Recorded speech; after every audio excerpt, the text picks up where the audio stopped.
Hey everyone, welcome back to my channel. Today we're going to be starting a new series called 5-Minute Book Reviews, where I dive into some of my favorite books in just under 5 minutes.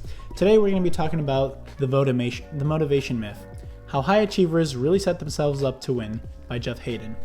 And this is one of my favorite books for several reasons, and I'm going to try to break it down into 3 parts. The first being the big motivation myth. The second is process versus goals. And the third is how to make your process the best that it can be.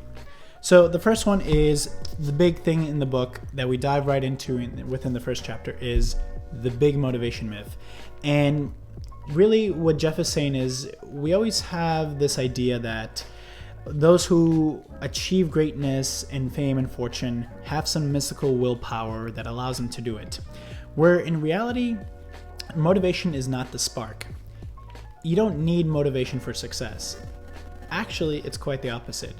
You get success to get motivation. There's no real mystical power.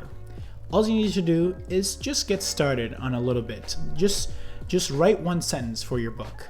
If you want to lose 10 pounds, just do one push-up or do one pull-up.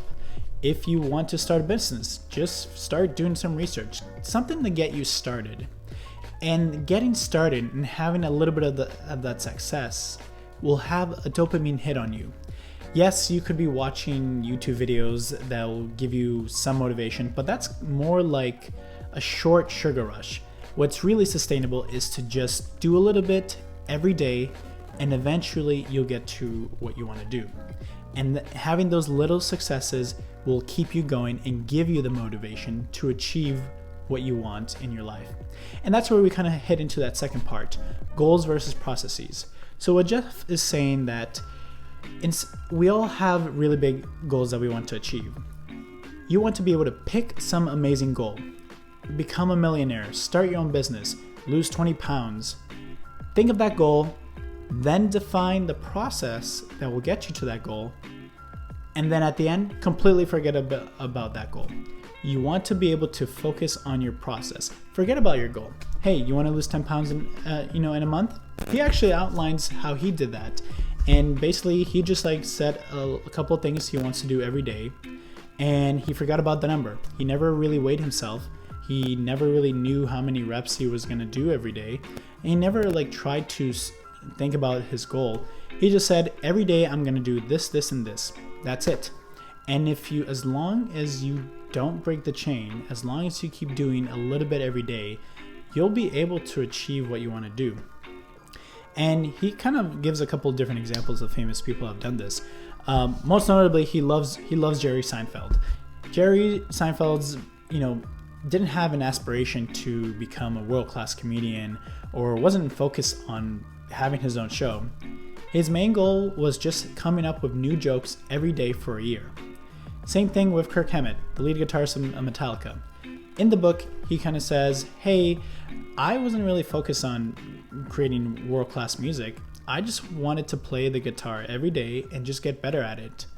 And now he's a world-class musician. So if you want to be able to do what you want to do, just get started and just do a little bit every day. It's a very similar principle to what you see in Atomic Habits, where, hey, you want to get started and just be able to, just keep going every day.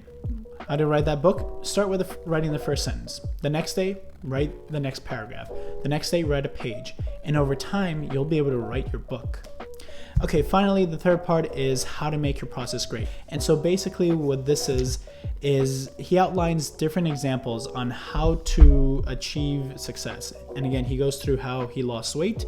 He goes through on how to start a business, how to achieve several different dreams, how to be a good manager, and just giving you all the different specific little lists and things that you should be doing every day in order to achieve that goal. So what are my overall thoughts? Well, this book is a lot like Atomic Habits. So if you read that book, there's a lot of the same principles in it. But what's a little bit different is that the second half of the book gets very specific, like I said. And so within the second half, you'll be able to pick up on the first couple of steps that you need to do to achieve your goal. So again, even if you read Atomic Habits or The Power of Habit, you'll get something out of this book.